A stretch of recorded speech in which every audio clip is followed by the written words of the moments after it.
Good evening, I'm Jeff Bennett. And I'm Amna Nawaz. On the NewsHour tonight, top U.S. intelligence officials are questioned about newly revealed details from their group chat discussing U.S. military strikes. The U.S. Supreme Court upholds a Biden-era regulation that aims to make so-called ghost guns easier to trace. And 5 years on, Judy Woodruff sits down with two people with very different views of the COVID pandemic.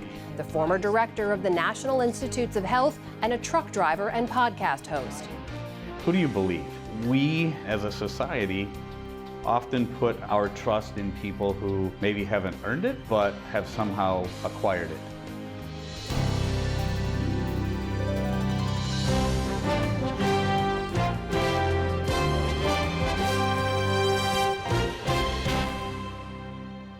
Major funding for the PBS NewsHour has been provided by... On an American Cruise Line's journey, travelers experience the maritime heritage and culture of the Maine coast and New England islands. Our fleet of small cruise ships explore American landscapes, seaside villages, and historic harbors, where you can experience local customs and cuisine. American Cruise Lines, proud sponsor of PBS NewsHour. A law partner rediscovers her grandmother's artistry and creates a trust to keep the craft alive.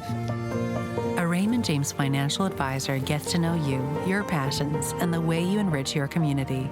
Life well planned. In 1995, two friends set out to make wireless coverage accessible to all. With no long-term contracts, nationwide coverage, and 100% U.S.-based customer support. Consumer Cellular. Freedom calls.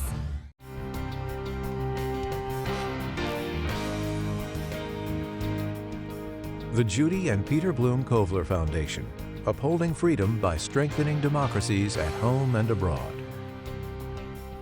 The Walton Family Foundation, working for solutions to protect water during climate change so people and nature can thrive together. Supported by the John D. and Catherine T. MacArthur Foundation, committed to building a more just, verdant, and peaceful world. More information at macfound.org. And with the ongoing support of these institutions.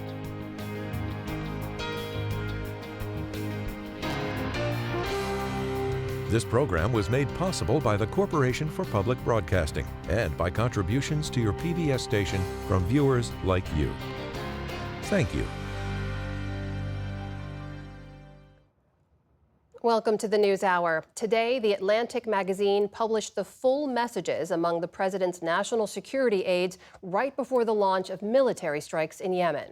The new messages written on the commercially available app Signal show that the Secretary of Defense posted the timing and weapons used in the attack 30 minutes before the operation began. Those details have shocked many in the national security community and dominated a pre-scheduled House Intelligence Committee hearing on Capitol Hill today. Nick Schifrin starts our coverage. This is classified information. At a hearing dedicated to worldwide threats, Democrats today pointed their criticism inside the administration. Communicating these sorts of things in Signal is not okay. Targets, times, those kinds of things are absolutely classified. The accusations followed The Atlantic's publishing Secretary of Defense Pete Hegseth messages that he wrote before surprise attacks on Houthi leaders and targets, revealing extraordinary detail. Time now, 11:44 Eastern. Weather is favorable. Just confirmed with Central Command. We are a go for mission launch. 12:15 p.m. F-18s launch first strike package. 1:45 p.m. Trigger-based F-18 first strike window starts. Target terrorist is at his known location. 2:10 p.m. More F-18s launch. 2:15 p.m. Strike drones on target. 3:36 p.m. F-18 second strike starts. We are currently clean on operational security. Godspeed to our warriors. Everyone here knows that the Russians or the Chinese could have gotten all of that information, and they could have passed it on to the Houthis, who easily could have repositioned weapons and altered their plans to knock down planes or sink ships. I think that it's by the awesome grace of God that we are not mourning dead pilots right now. Democrats pointed to a January 2025 Department of Defense manual that lists military plans, weapon systems, or operations as the first reason to call information classified. National Security Advisor Mike Waltz later added real-time intelligence that the U.S. targeted the Houthis' top missile guy. We had positive idea of him walking into his girlfriend's building, and it's now collapsed. Those details' source is provided by sensitive classified collection. And multiple former defense and intelligence officials told PBS NewsHour today that they would consider this level of detail classified and exquisite that could have put troops at risk. But Secretary of Defense Pete Hegseth, who holds declassification authority, called the accusations baseless. Because they know it's not war planning. There's no units, no locations, no routes, no flight paths, no sources, no methods, no classified information. Director of National Intelligence Tulsi Gabbard also defined classified material narrowly. The conversation was candid and sensitive, but as the President National Security Advisor stated, no classified information was shared.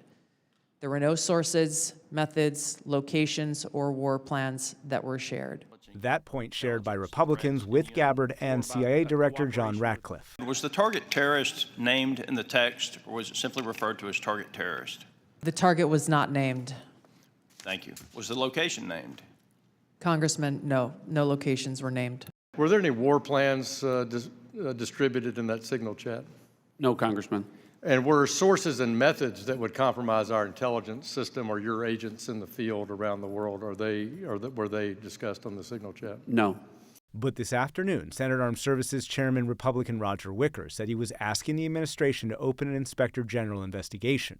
And he said, quote, "The information as published recently appears to me to be of such a sensitive nature that based on my knowledge, I would have wanted it classified." Regardless of the domestic political debate, the U.S.'s closest intelligence allies are watching. Canadian Prime Minister Mark Carney is one of the Five Eyes intelligence sharing alliance. It's a serious, serious issue, and all lessons must be taken. As President Trump has said when it comes to his national security advisor and Signal, quote, he probably won't be using it again. For the PBS NewsHour, I'm Nick Schifrin. And tonight, President Trump called the whole episode a witch hunt and said Defense Secretary Pete Hegseth, quote, had nothing to do with this.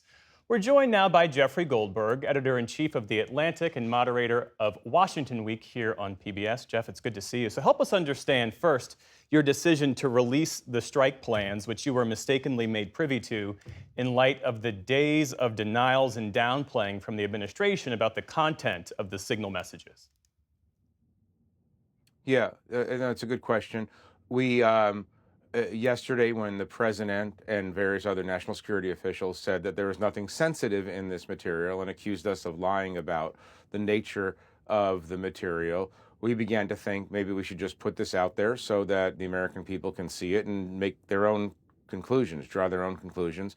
What we did all yesterday was reach out to various agencies, CIA, DNI, NSC, and so on, and ask them specifically, even though the president said there was nothing to see here, we wanted to just be sure, obviously, that we were not releasing anything that could do harm to Americans in the field.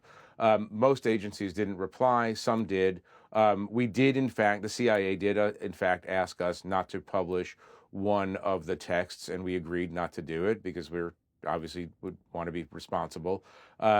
But, I mean, it's interesting that the CIA director says there's nothing sensitive or classified in this, but his own agency asked us not to publish one of these texts. And, you know, this morning we decided to publish these texts so people can see for themselves what was going on in the Signal chat that I saw, obviously inadvertently, because I was included in this secret Signal chain. And these are texts, and especially the Pete Hegseth text that was referred to earlier, saw that 2 hours before the beginning of a strike. Obviously, when I was seeing that, one of the thoughts that was crossing my mind was, what if it wasn't me who was mistakenly included on this chain, but what if it was somebody who was friendly to the Houthis or to their Iranian sponsors or to Russia or China? And you know, I think the point is well taken. This needlessly endangered Americans who are already in positions of danger. This added a layer of danger that was completely unnecessary and reckless. Well, let's talk more about the substance of these messages, because as you noted, well before the first bombs fell, the Defense Secretary is detailing the strike plan hour by hour. This is before the pilots on the attack mission were even airborne. And then after the strike, Mike Waltz sends a message with what appears to be real-time intelligence about the conditions on the ground. He writes, "Building collapsed, had multiple positive ID." What stands out to you about that? Well, what stands out is that at this hearing, some of the Republicans were arguing that no sources or methods are disclosed in this. Sources and methods is the shorthand in the intelligence community for where information comes from and how it's developed. Now, quite obviously, you don't want the Houthis on the ground in Yemen to understand that there may be humans on the ground who are observing them, or other forms of maybe technical surveillance. Obviously, on the one hand, Houthis generally understand that there's probably satellites and drones watching them, but you don't want to indicate in any way, shape, or form, and obviously all intelligence professionals agree on this, you don't want to indicate in any way, shape, or form that that you know in real time what's going on their location. That would cause them obviously to shift patterns, to go into hiding or do other things that obviously make the mission harder. The whole point here is, why would you possibly put all of that material into a messaging app that is not secured by the government? It's just. I mean, even days later or a week and a half after I first saw these messages, it's still sort of mind-boggling. Well, the White House is now quibbling about the definition of war plans and about what constitutes classified information. Here's what the Defense Secretary had to say about that earlier today. Take a look. Nobody's texting war plans. Well, I noticed this morning out came something that doesn't look like war plans. And as a matter of fact, they even changed the title to attack plans because they know it's not war plans.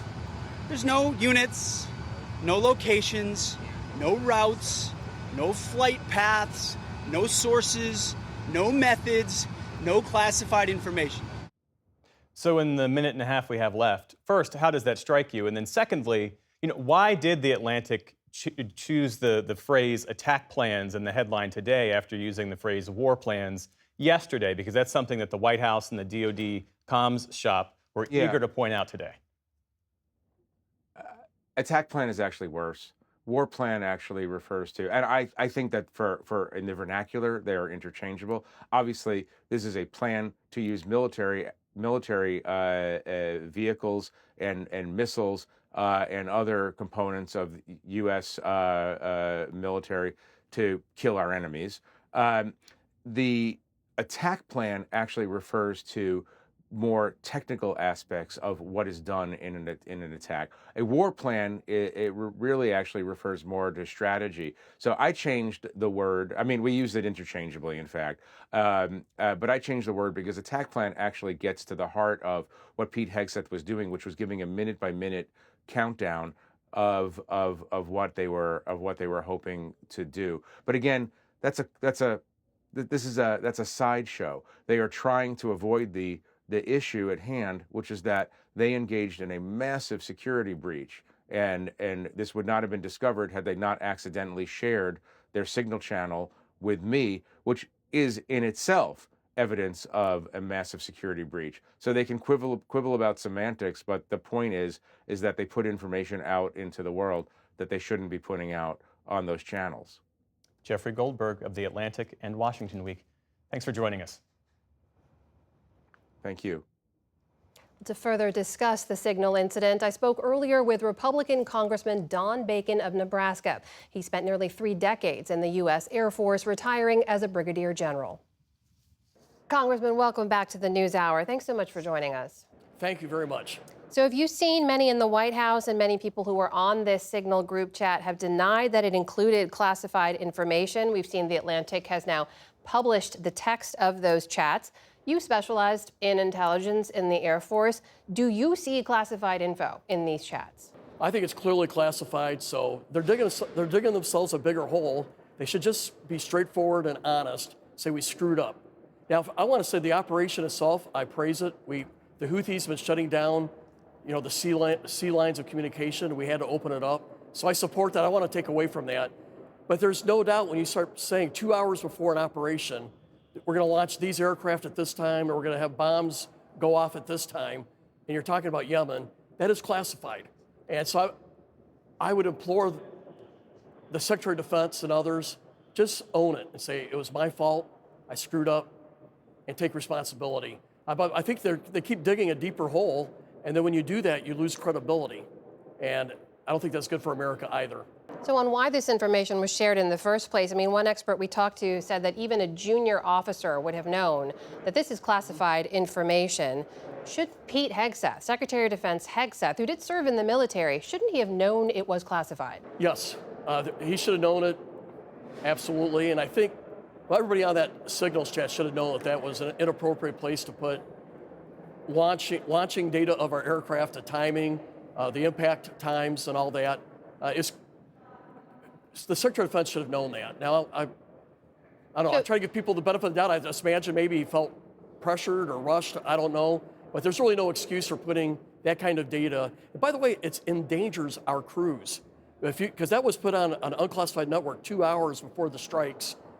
That's enough time for, if somebody would have informed the Houthis, say if Russia would have informed the Houthis that they could have been more prepared for these attacks.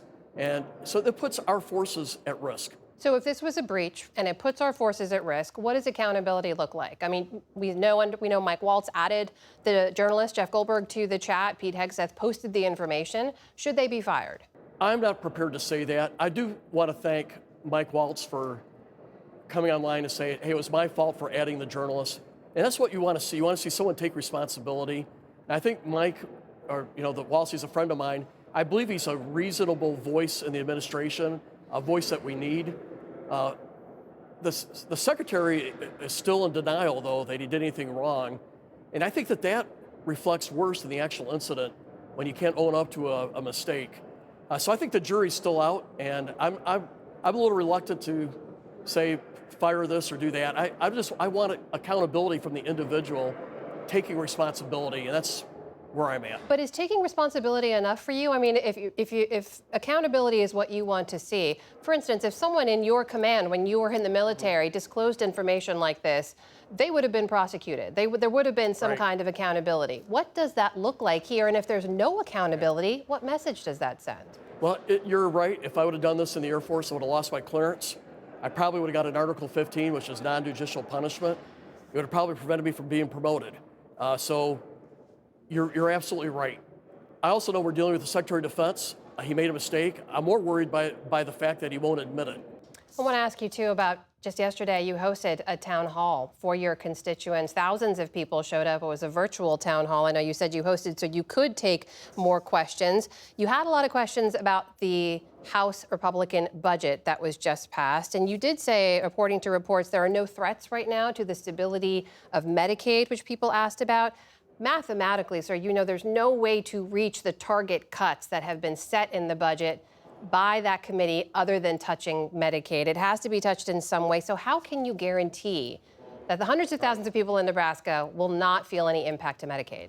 You're right. If the final numbers are $880 billion out of E&C, I think you're right. It would affect Medicaid. But I was assured by the chairman of both committees that are involved with this, as well as the leadership, like our whip, Tom Emmer, that the final numbers will look a lot more like the Senate numbers. The Senate hasn't agreed to these numbers, and they won't. They're going to agree to something significantly less, we believe. And so I voted to move this forward and to create the negotiations between the House and the Senate. And I believe most Republicans, at least the ones I affiliate with, are looking at significantly less reductions in E&C, which is where Medicaid is at. I see. So you support it as long as it's not $880 billion that they're trying to cut there. I just want to clarify, too, when I said hundreds of thousands, I meant hundreds of thousands of Medicaid recipients in Nebraska. That's what I was referring to. While I have you, can I ask you about Elon Musk's Doge team? Because you said recently in an interview that you're urging them to take their time and not act too swiftly. That seems to be the opposite of the way this team is moving. Are you comfortable with their approach? But I know that's the way he does business. Like he has a space launch failure. They'll just, okay, we'll do another one real quick and try to fix what happens. But you're dealing here with people's lives. And when you're firing people and then you bring them back in, I think that's traumatic for many of these people. This is their careers, this is their lives. So I would urge more caution and more analysis before you fire somebody to ensure. I think most people think our federal government's too big. It should be downsized. But when you're firing nuclear physicists, inspectors in our meat processing plants, FAA folks who are helping keep our airspace clear, then you have to go back and hire them back. It's not a good way to do business. But that's not what they're doing. Are your concerns being heard? Have you spoken directly to Mr. Musk about this? I haven't spoken to him directly, but I've talked to the White House directly, and we've been able to get some of these things replaced. So, for example, I learned that some of the folks that keep birds flying around our airports, they were fired. And so we don't want dangerous airports with birds that could get ingested in aircraft engines. So I was able to contact the White House, and we got them reinstated. But we shouldn't have to do that anyway. They should have known this beforehand without having someone like me call and say, hey, we got a problem. So I am concerned. It's not right to have to fire people, then you have to find them to bring them back in. Let's do the analysis up front and do it right. That is Republican Congressman Don Bacon of Nebraska joining us tonight. Congressman, thank you for your time. Please come back again soon. Thank you.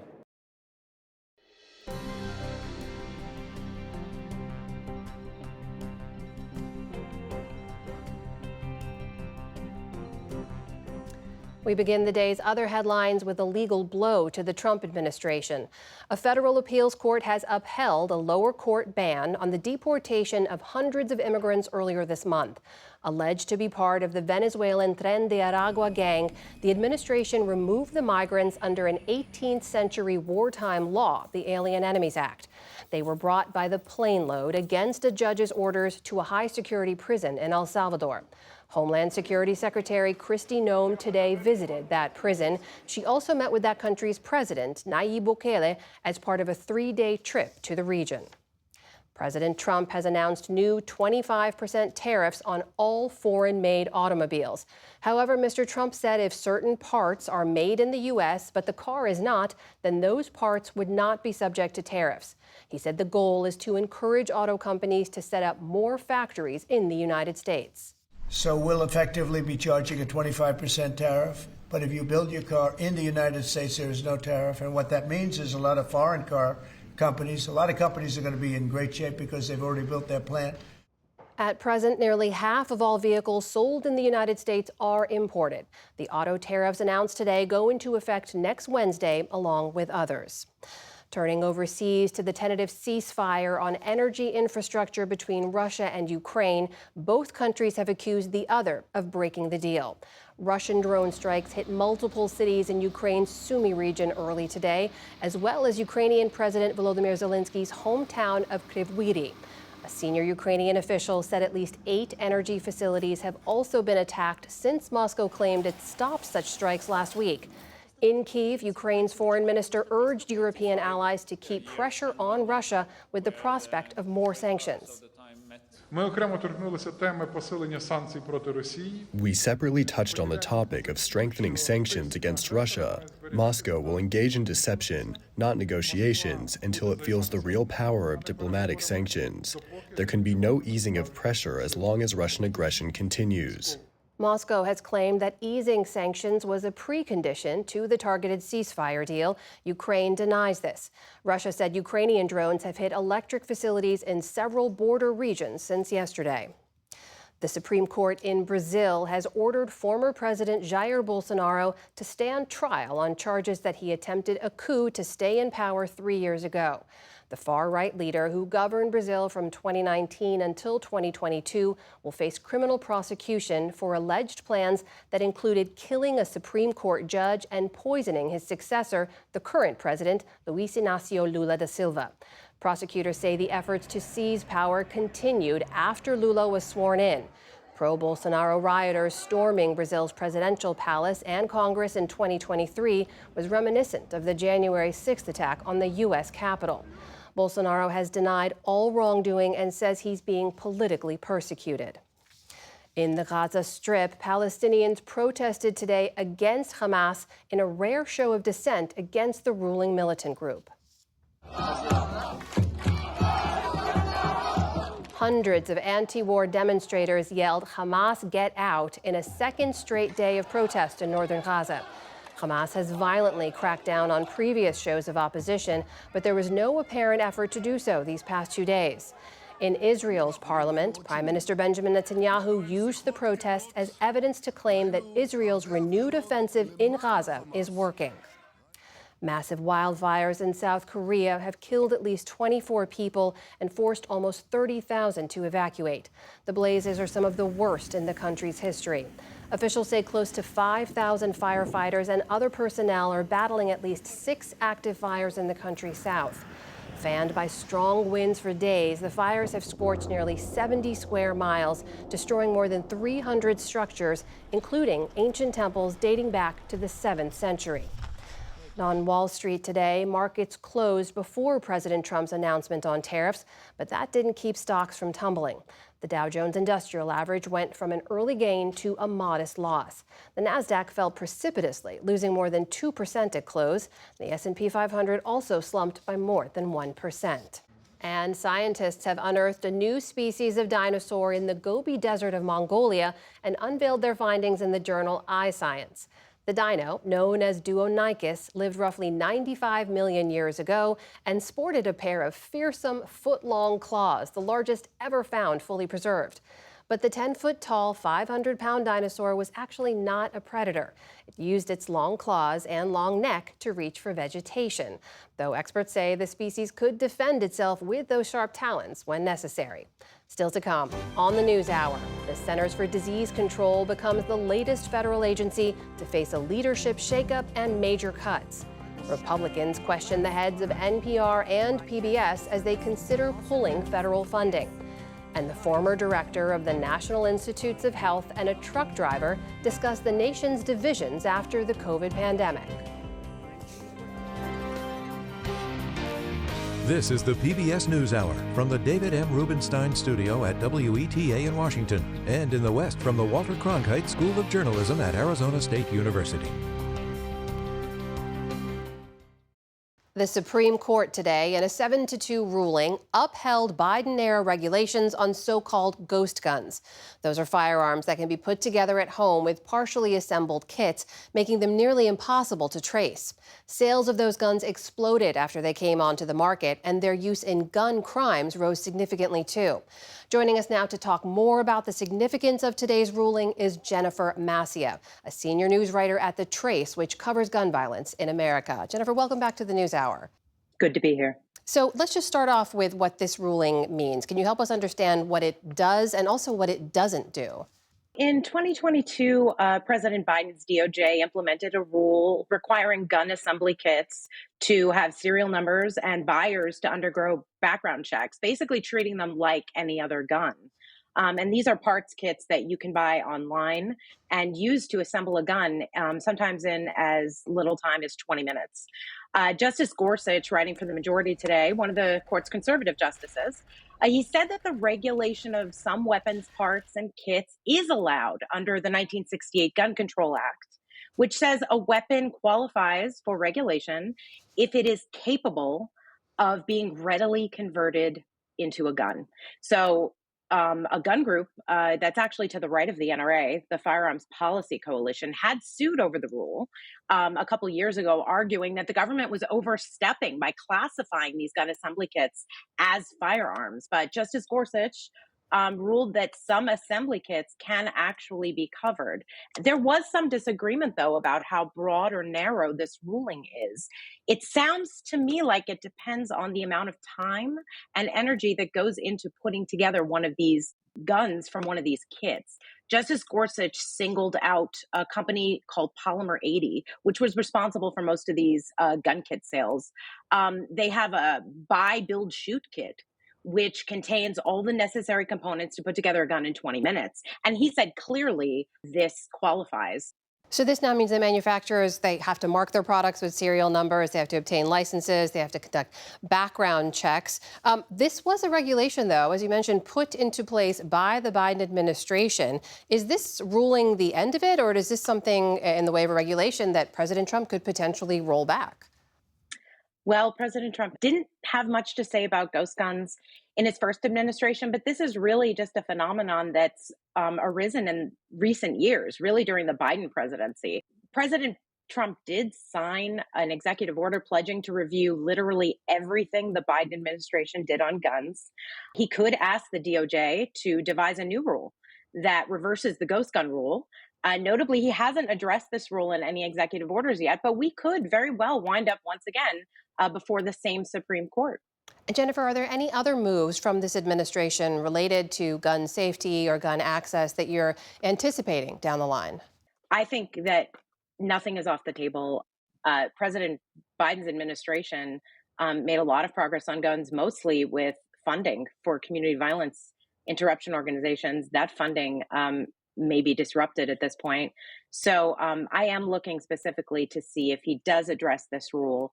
Once again, if he does anything with this rule, it will be challenged immediately in another lawsuit, this time by a gun reform group probably, or a gun reform-minded citizen. And we could end up in front of the same 9 justices next year. All right, that is Jennifer Massia, senior news writer at The Trace, joining us tonight. Jennifer, thank you so much. Appreciate your time. Thanks for having me.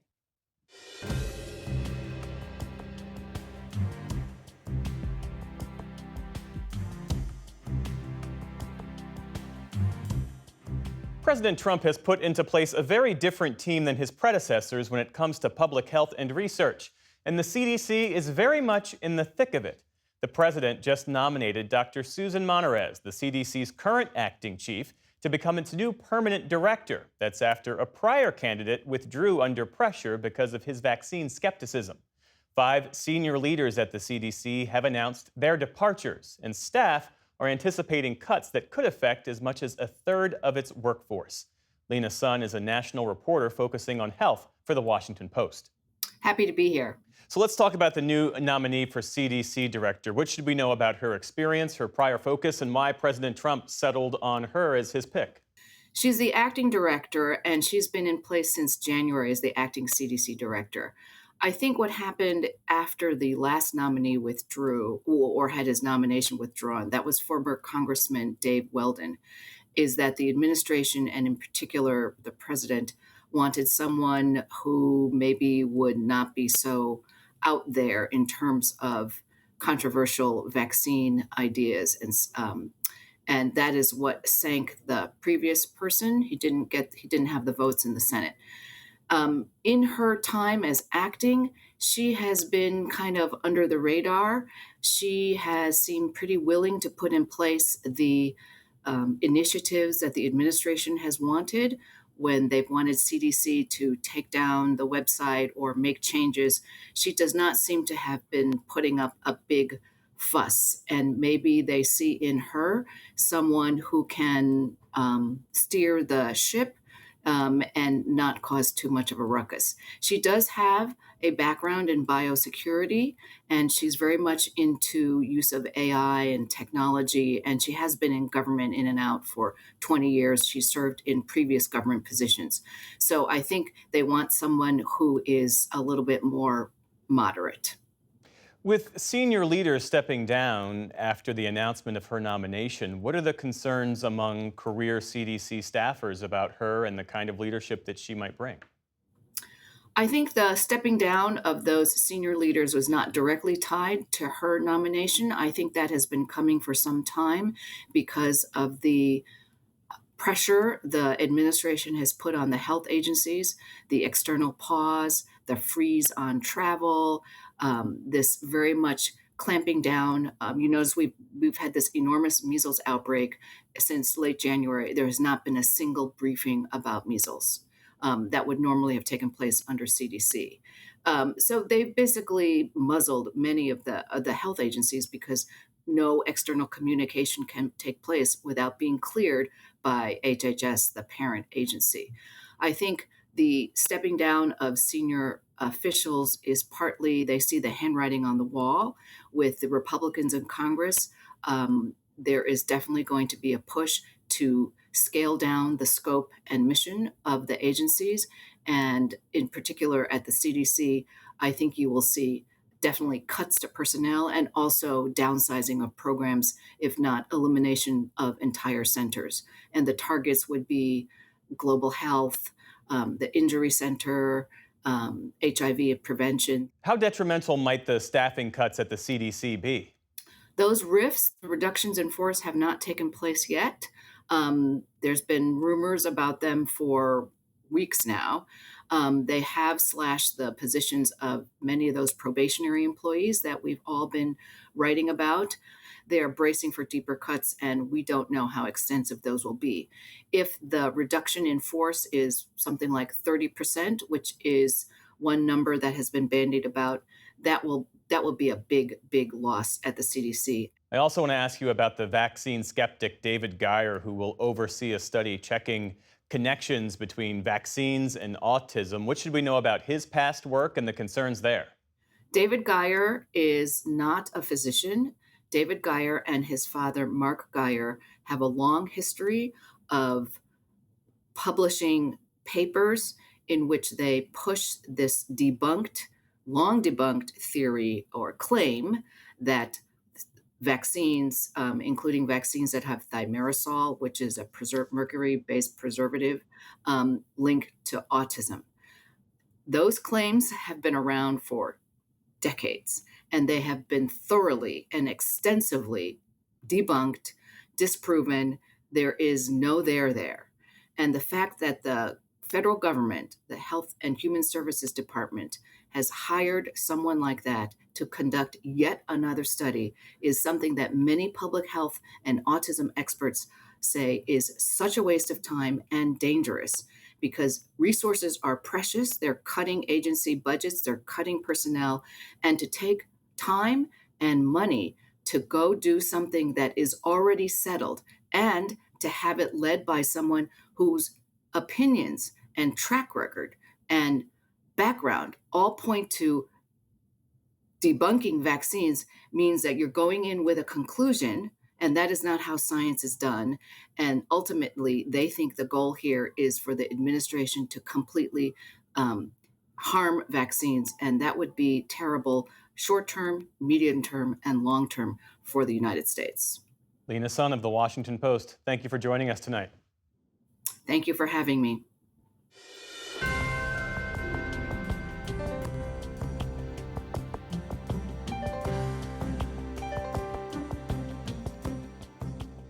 On Capitol Hill today, the heads of America's public media networks, PBS and NPR, faced sharp questioning by a House Oversight Subcommittee about allegations of bias and why their work justifies continued federal support. That support also helps to fund programs like the NewsHour.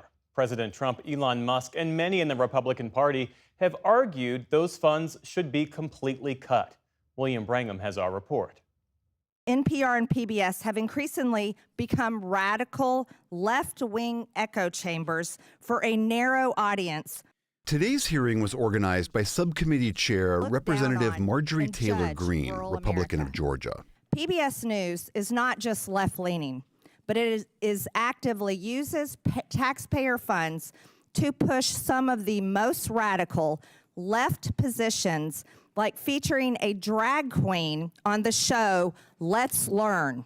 Greene and her fellow congressional Republicans accused PBS and NPR of having a liberal bias. I don't even recognize the station anymore. All things are considered, yet their history of political bias has shown that there are a number of things they have not considered. The bulk of the criticism fell on NPR CEO Catherine Maher, who acknowledged shortcomings in some of NPR's past coverage. That we were mistaken in failing to cover the Hunter Biden laptop story more aggressively and sooner. She also expressed regret about old comments made in 2018 before she worked at NPR, where she called President Trump racist. I would not tweet them again today. They represented a time where I was reflecting on something that I believe that the president had said rather than who he is. I don't presume that anyone is a racist. But Maher also defended the work of NPR, calling their journalism and varied programs an essential part of a democratic society. It correlates with higher rates of civic engagement, greater civic cohesion, and economic advantages, such as better municipal bond ratings. Recent independent polling found that more than 60% of all Americans and more than half of Republicans trust public broadcasting to deliver fact-based news. There's nothing more American than PBS. PBS CEO Paula Kerger extolled the virtues of her network's extensive, commercial-free programming for children. Our educational programming is backed by scores of research studies showing that our programs like Daniel Tiger's Neighborhood and Super Y help kids develop essential skills like reading, math, and problem solving. Kerger was pressed on the accusation Representative Green had made that PBS was promoting sexualized content towards kids. Do you think that it was inappropriate to put the drag queen on the kids show? Do you think that was a mistake? The drag queen was actually not on any of our kids' shows. The image that Chairman Taylor Greene showed was from a project that our New York City station did with the New York City Department of Education. What time of day did it air? It did not air. It was a digital project. I'm a propaganda wing of the Democratic Party. The PBS NewsHour was criticized as well. Representative Pat Fallon, Republican of Texas, cited a conservative media watchdog group that says it analyzed the NewsHour's coverage of the 2024 presidential conventions. 72% of the coverage of the GOP convention was negative, 88% of the Democratic convention was positive. A large majority of Americans say they trust PBS. And that's exactly why extremists are trying to tear it down.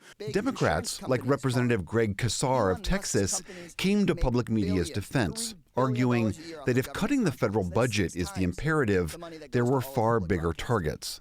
Private insurers and Medicare Advantage overcharged taxpayers $83 billion just last year. That could pay for public broadcasting 160 times over. Congress sends money to the Corporation for Public Broadcasting, or CPB, which disperses the funds throughout the public media system. For 2025, Congress appropriated $535 million to CPB. That's less than 1/100% out of the total federal budget. It costs, per American, a little over $1.50 a year. While some Republicans argued that funding might have made sense once upon a time, the advent of the internet makes public media irrelevant. Because technology has changed everything. We are not living in 1967. There are various options for people to get news and to get disinformation or information, whatever you want to get.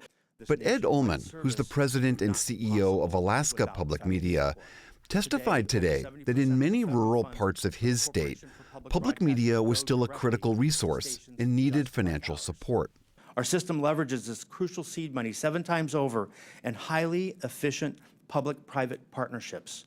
Reducing or eliminating federal funding would be devastating. Other Republicans, like Representative James Comer of Kentucky, argued that their criticisms of public media were solely because taxpayers were helping fund it. A media entity like MSNBC or Huffington Post that, in my opinion, consistently spews disinformation, they can do that. They're a private company. But NPR gets federal funds.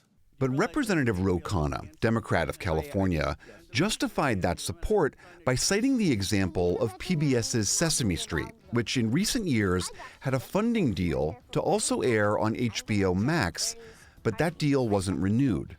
The reason they canceled it is because it wasn't making a profit. Say, because when you try to do Daniel Tiger or Sesame Street, and you try to do what Mr. Rogers was talking about, helping the emotional and social development of kids, it's not easy. You got to hire people who are child psychologists. You have to hire people who are educationalists. A lot goes into this. And HBO said, you know what? It's not making money. I'll spend all of my time doing everything I can to ensure you guys never get another dollar of taxpayer funding. This is complete garbage. It's unclear exactly when federal funding for public broadcasting will face a vote, but the next deadline for Congress to pass a government funding bill is September 30th. The subcommittee stands adjourned. For the PBS NewsHour, I'm William Brangham.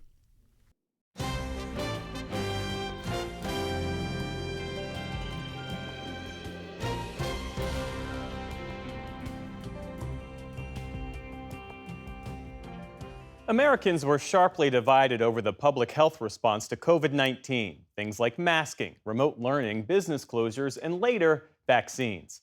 5 years on from the start of the pandemic, Judy Woodruff recently sat down with two people on opposing sides of that divide, trying to figure out how to move forward as part of her series, America at a Crossroads. I'll be honest, the first conversation, I thought, this is never going to work. This guy has such strong opinions that are so different than my strong opinions that it's going to be tough here to see if we can understand each other or try to find common ground. Being a blue-collar guy from the Midwest, somebody that is completely separated from everything going on here in D.C. and things like that, I thought it was a very interesting concept, but I'm one that would have a conversation with anybody, so I'm like, yeah, let's make this happen. Dr. Francis Collins has spent his life in medicine and research, a physician geneticist who led the project to successfully map the human genome in 2003 before serving as director of the National Institutes of Health from 2009 to 2021. Wilk Wilkinson is a career truck driver who now manages a team of drivers in rural Minnesota, and in his spare time hosts a podcast called Derate the Hate. Even the people with the best of intentions, often find they have these unconscious biases. To engage with people across the political divide. In 2022, they were brought together through Braver Angels, a national nonprofit that pairs people across that divide together to engage in civil discourse about difficult issues. That was the beginning of their friendship, and the two recently met again at Collins' home near Washington. You don't try to change minds, you just try to open them. Where Collins explained that after stepping down as NIH director, he wanted to better understand why so many people were so upset by the actions he and others in government took during the pandemic. It's the worst pandemic in more than a century. Thousands of people dying every day in those days in 2020 before we had a vaccine. And we were doing the best we could. And it felt kind of hard to be criticized for sometimes making recommendations that we had to revise later because we got more data. So I was probably on the defensive side. And it was really part of my goal in having these conversations with Wilk as part of Braver Angels to try to get past that and to try to understand how these good, honorable people all over the country were not as impressed with some of the things that we had been recommending and putting into place. Wilkinson says he's sympathetic to the difficult position Collins was in, and that at first, everyone he knew was on board with those measures. After a while, it ceased to make sense. We just weren't seeing the kind of things in outstate Minnesota, rural Minnesota, that other people were seeing in New York City or different metropolitan areas throughout the country. So once people started to see that their lived experience and the things that they were experiencing in their communities were not the same things that they were seeing on the news, and the 24/7 fear-mongering and things like that was happening on the news just did not comport with the things that they were seeing in their communities, you could see trust within our institutions dropping it was painful. And this notion of one size fits all, was that just assumed from the beginning that if we're going to do this for anybody, we got to say this, put these recommendations out there for everybody? Was that? Yeah, I think it was assumed that was the default. There are a number of background things here that got in the way of being more effective in that space. One was the data collection in the United States was much, much less effective than it was in lots of other countries in the world. Our whole public health apparatus across the US had been allowed to get very much underfunded and understaffed. And so I would love if in Minnesota there had been in every community a public health person saying, here's what's happening here, let's adjust the plan on the basis of our experience. That data wasn't coming in. So at that time the thing was, well, let's just do everything and hopefully it'll settle out. Another point Collins and Wilkinson agree on, trust was damaged very early in the pandemic when officials first told Americans they didn't need to wear masks and then reversed themselves.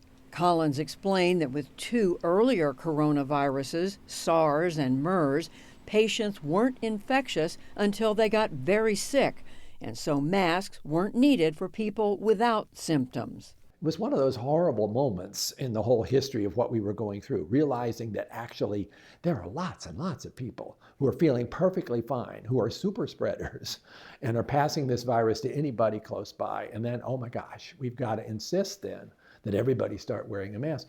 But we did a poor job of explaining that. This is another lesson, I think. There was no explanation to, middle America that the data is going to change, things are going to change, we are going to have to course correct based on the information we have at the time. That was never said, but there was this kind of dictate from on high kind of message coming out on our televisions, saying, you're gonna do this, and all of a sudden this changed by tomorrow or by next week or whatever.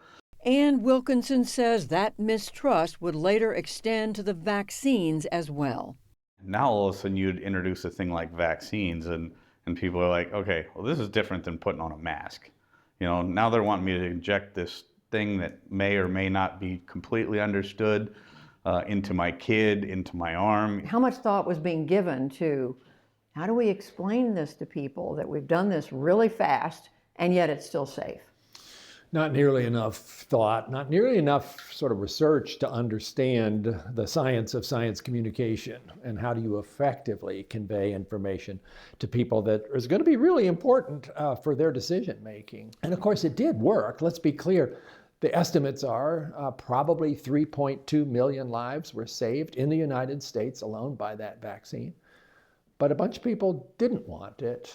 And the estimates are also that maybe 234,000 people died unnecessarily because we had not convinced them that this was something they wanted for themselves or their families, even though from my scientist brain, this was like so clear. Collins pointed out that there was often more than one messenger in the White House, the Centers for Disease Control and Prevention, the NIH, leading to more confusion. I think the other thing to remember is that even going into COVID, we already had a very polarized country. So here you have the public health effort to try to put out here's what we know. Meanwhile, there's a vast universe of other messages coming at people from social media, from cable news, from somebody who heard something down the street and thinks you should know about. Overnight, there came to be all of these people who yesterday they were a fantastic plumber, but today they've got the skinny on everything having to do with science and COVID, right?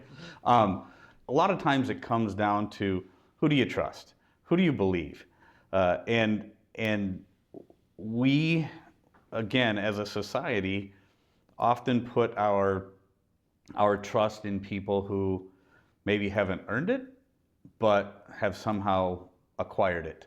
Looking ahead, both Collins and Wilkinson agree that work needs to be done now, before the next public health crisis, to rebuild trust and to rebuild communities.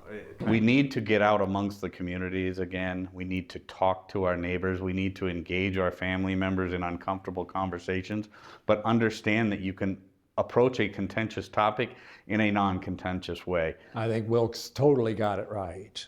I don't think we're going to see a solution to our polarization, our divisiveness, our America at the crossroads that you're highlighting, coming from the politicians. They're more polarized than the public is. I don't think it's necessarily going to come from the media because many of the media has already adapted a particular perspective that fits in the bubble that's making the bubble even more tightly enclosed. I think it's going to come from we the people, Judy. Absolutely. And we the people, like Wilk and me, getting to the point of really spending time understanding each other's perspective. Not that we completely agree on everything. I think he's wrong about stuff, and I'm sure he thinks I am too. I think we could get there. It won't happen overnight. It's going to be a huge enterprise, but that's our best hope. That's what Americans have generally done in the past. Let's try to do that again. Advice from two people still trying to find common ground in a divided era. For the PBS NewsHour, I'm Judy Woodruff in Washington.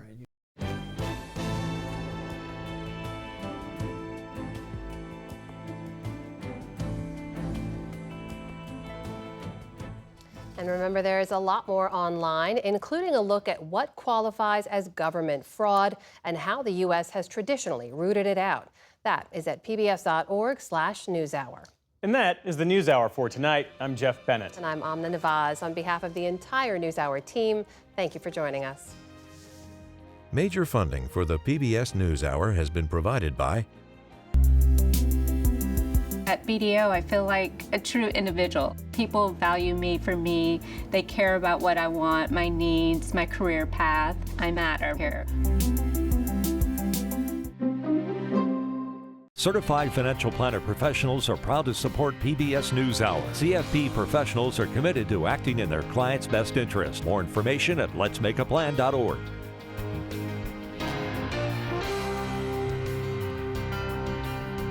Friends of the NewsHour, including Jim and Nancy Bildner, and the Robert and Virginia Schiller Foundation. The Ford Foundation, working with visionaries on the front lines of social change worldwide. And with the ongoing support of these individuals and institutions.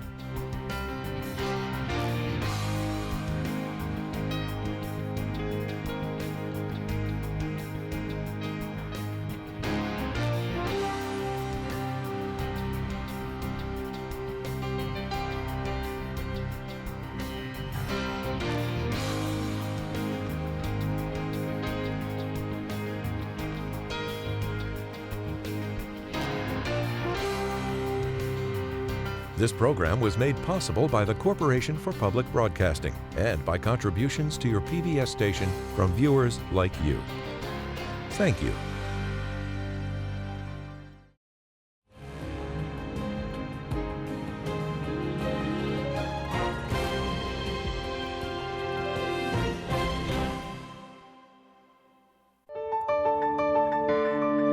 You're watching PBS.